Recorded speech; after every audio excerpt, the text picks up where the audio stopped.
वैसे पिछले कुछ दिनों से हिंदू धर्म के खिलाफ लगातार टिप्पणियां जारी हैं और बीजेपी नेता सुधांशु त्रिवेदी ने हिंदू धर्म के नाश वाले बयान को एक अभियान बता डाला है। उनका कहना है कि कर्नाटक में मंदिरों पर टैक्स, उससे पहले भी इस प्रकार की कई बातें आई जो कि हिंदू धर्म के खिलाफ थी। जो कर्नाटक और बंगाल में हो रहा है, इसे एक लाइन में समझें तो सनातन धर्म का उन्मूलन एक बयान नहीं बल्कि एक अभियान है, जिसकी झलक तमिलनाडु और कर्नाटक से लेकर बंगाल तक समय समय पर दिखाई देती है। सुनिए क्या कुछ कहा सुधांशु त्रिवेदी ने अपनी इस बात में।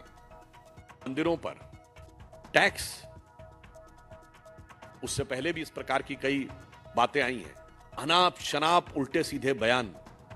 कर्नाटक के कांग्रेस के पूर्व कार्यकारी अध्यक्ष रहे और वर्तमान के पीडब्ल्यूडी मिनिस्टर सतीश जारकीहोली हिंदू शब्द को गंदा कह चुके हैं।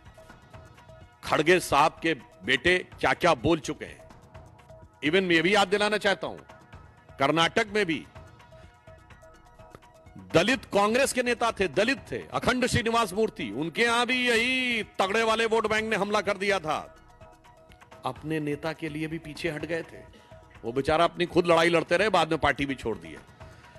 मैं कहना चाहता हूं कि जो कर्नाटक में हो रहा है और जो बंगाल में हो रहा है, उसे एक लाइन में समझिए।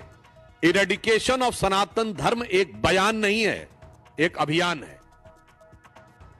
इरेडिकेशन ऑफ सनातन धर्म यानी हिंदू धर्म का समूल नाश केवल एक बयान नहीं है बल्कि एक अभियान है, जिसकी झलक आपको तमिलनाडु से लेके, कर्नाटक से लेके बंगाल तक समय समय पर दिखाई पड़ती रहती है। और मैं ये भी याद दिलाना चाहता हूं, बहुत से तकनीकी चीजों के बारे में बचाव लेने का प्रयास करते हैं हमारे कांग्रेस के मित्र, तो मैं बताना चाहता हूं कि जब मद्रास प्रेसिडेंसी का हिंदू इंडाउमेंट एक्ट आया था, हिंदू मंदिरों को अधिग्रहण करने का नेहरू जी के समय में, तो कोर्ट ने उसे खारिज कर दिया था और 2 बार कोर्ट ने खारिज किया, मगर इसके बावजूद कानून बनाकर उसे बनाया गया। साहब, एक तरफ विचार ये है और दूसरी तरफ है वक्फ बोर्ड का कानून। देखिए साहब, कैसे तराजू पे तौला जाता है। आप ये समझिए, मैं सिर्फ एक बात कहना चाहता हूं कि कर्नाटक की सरकार या कांग्रेस और इंडी गठबंधन की सरकार मंदिरों पे टैक्स और दूसरों के लिए हज सब्सिडी, पुनः मैं कह रहा हूं, वो अब समाप्त हो गई, वो एक अलग विषय है। इन्होंने अपने दौर में कोर्ट से अगर क्वैश कर दिया जाए तो कानून बनाकर मंदिरों पर टैक्स लगाया, मंदिरों की संपत्ति का अधिग्रहण किया और उधर हज सब्सिडी दी।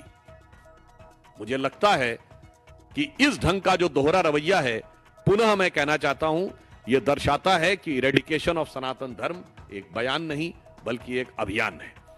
इसलिए यह विषय अत्यंत महत्वपूर्ण है और मैं कहना चाहता हूं, राजनीति, दलगत राजनीति और चुनाव, इससे कहीं बड़ा यह विषय है, क्योंकि इसने भारत को पिछली शताब्दी से लेकर इस शताब्दी तक भारत के समाज को भी नष्ट किया है, हमारे राष्ट्र को खंडित किया है और राष्ट्र के अंदर आतंकवाद और अपराध से लहूलुहान किया है।